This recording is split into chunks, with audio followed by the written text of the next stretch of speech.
Oke, halo, ceritanya kali ini saya sedang menservis kulkas merek Toshiba Casio ya, dengan kerusakan rusak di kompresornya. Ini adalah kompresor bawaannya ya, dan ini saya sudah ganti dengan kompresor yang baru. Namun sebelumnya perlu saya ucapkan assalamualaikum warahmatullahi wabarakatuh, sobat semua, sobat Madun Elektro ya. Jadi pada kesempatan ini saya sedang menservis sekaligus saya menceritakan ya. Jadi untuk gejala awalnya mungkin bisa dijadikan pelajaran untuk sobat semuanya. Untuk gejala awalnya yaitu kulkas ini normal-normal saja, namun dengan tidak sengaja ya, yang punya kulkas itu merasakan kalau pipa yang ada di sini ini adalah pipa suksen atau pipa balik ya, itu kelihatan dingin dan mengeluarkan air. Nah, dari gejala awal seperti itu harusnya kulkas ini sudah dicurigai kalau tidak beres, karena jika kulkas di bagian sini ya, di bagian pipa ini mengeluarkan air, itu ada sesuatu yang perlu dicurigai. Oke. Namun pada kasus ini yang punya kulkas ini menempatkan gelas air mineral ini di sini ya, di sini seperti ini, untuk menampung air supaya airnya bisa masuk di sini. Oke. Dengan seperti itu yang punya kulkas tentu saja sudah merasa dengan begitu sudah aman, sudah tidak luber kemana-mana ya airnya. Namun selang beberapa saat atau beberapa waktu, entah hari atau minggu, saya juga tidak tahu persisnya, yaitu tiba-tiba kompresor ini ya, kompresor yang ini yang aslinya ini berbunyi, atau saat tiba-tiba katanya pada malam hari itu tiba-tiba suaranya ngerek, dalam bahasa saya ngerek atau berbunyi keras, krek seperti itu ya. Setelah seperti itu dicabutlah, maka dicarilah tukang servis kulkas dan ketemu saya. Ini saya sedang cek. Pertama saya potong di sini, pertama saya colokkan ya. Memang saat saya colokkan pertama kali itu ada suara ngerek, ya ngerek sangat banter, krek seperti itu. Itu menandakan kalau kulkas tidak aman, atau intinya kompresor sudah rusak. Kenapa kompresor bisa rusak ya? Oke, nanti pada video akhirnya ini nanti juga saya akan jelaskan ya. Jadi Anda bisa mengikuti video ini sampai selesai, yaitu setelah saya colokkan dan kompresor berbunyi ngerek banter ya, krek seperti itu, akhirnya saya putuskan untuk mencabut. Saya tidak berani untuk menyelokkan secara lama.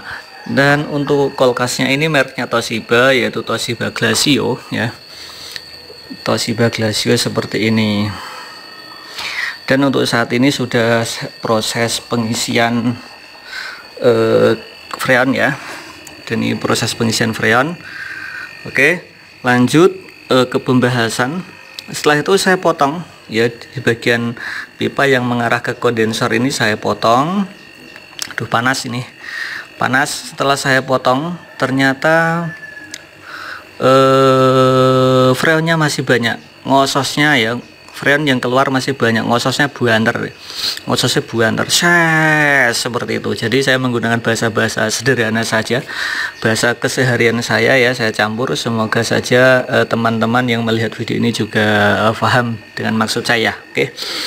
Oke, setelah saya potong dan masih mengeluarkan freon yang banyak, jadi saya menyimpulkan kalau tidak ada kebocoran atau tidak ada yang bocor di bagian evap atau bagian kondensor, karena freon masih banyak. Oke, setelah itu saya putuskan untuk mengganti mesin ya. Setelah deal dengan yang punya, 2 hari kemudian saya kesini lagi ya, karena ceritanya ini saya sedang servis panggilan. 2 hari kemudian saya datang ke sini untuk membawa mesin yang baru ini, dan ini mesin yang lama saya copot. Ini tadi sempat saya coba keluarkan olinya, ternyata olinya sudah hitam. Jadi kalau hitam berarti komparannya sudah hangus ya, pasti sudah hangus karena olinya sudah hitam. Oke, setelah saya ganti dengan mesin yang baru seperti ini, pertama yang saya lakukan adalah dengan pengelasan di bagian yang menuju ke kondensor seperti ini, menuju ke kondensor. Setelah itu saya coba menyalakan. Namun setelah saya nyalakan, kompresor berbunyi agak berat, yaitu dengungannya agak keras. Setelah dengungannya agak keras, ternyata pipa yang keluar dari pipa suction ini tidak mengeluarkan angin sama sekali. Itu artinya kalau kulkas ini keadaan mampet. Itu kesimpulan saya. Oke, setelah mampet seperti itu, saya potong di bagian sini ya, di bagian sini pada pipa kapilernya saya potong. Ternyata angin bisa ke sini. Setelah angin bisa ke sini, kecurigaan atau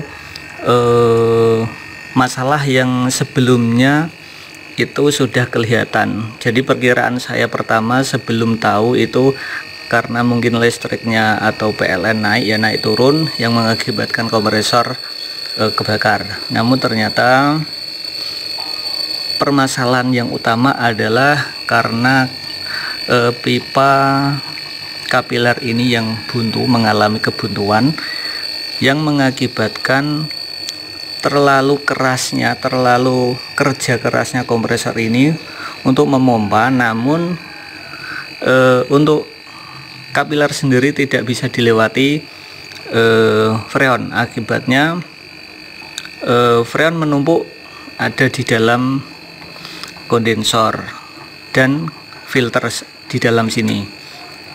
Oke, setelah itu lama, dan saya mengganti kapiler dengan kapiler yang baru. Namun karena tidak bisa membuka pipa suctionnya ya, jadi saya putuskan untuk memindahkan lewat yang di samping sini. Ini saya lubangi yang ada di sini ya, saya lubang dan saya masukkan langsung ke evaporator dan saya sambung di sana. Oke, ini caranya. Memang ini caranya yang bisa dilakukan jika pipa kapiler mengalami kebuntuan. Oke, jika sudah seperti ini maka saya sambung semuanya ya, dan tidak lupa saya juga membelitkan untuk pipa kapilernya di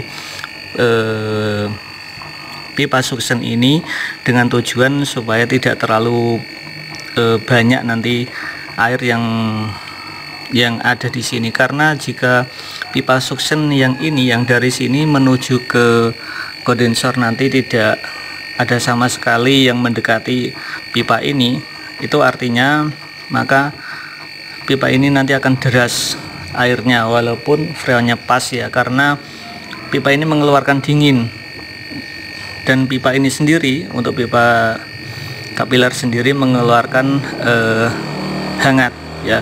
Jadi harusnya kalau bisa nempel itu lebih bagus, karena tidak bisa saya membelitkan seperti ini ya, dan ini keluar lagi seperti ini, lagi masuk ke dalam kompresor. Oke, itu adalah cerita dari saya menservis kulkas Toshiba Glacio pada hari ini. Semoga video ini bermanfaat ya. Semoga ini juga berhasil. Ini sudah proses pengisian dan ini saya isi dengan tekanan sekitar 14 PSI, dan ini sudah hampir yang di dalam dinginnya sudah sekitar 50%. Kita tinggal nunggu, semoga saja berhasil. Dan untuk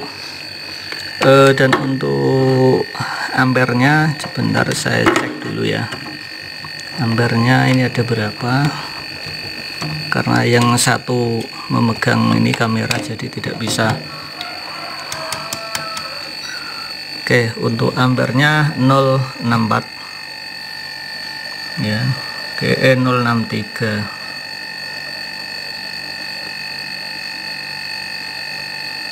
Oke, ini 063 berarti sudah, saya rasa aman-aman saja, karena normalnya antara 065 sampai 07 ya biasanya.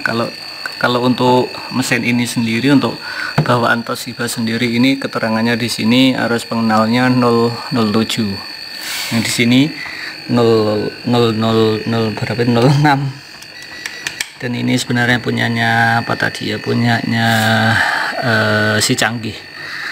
Oke, cukup sekian video kali ini, semoga bermanfaat ya.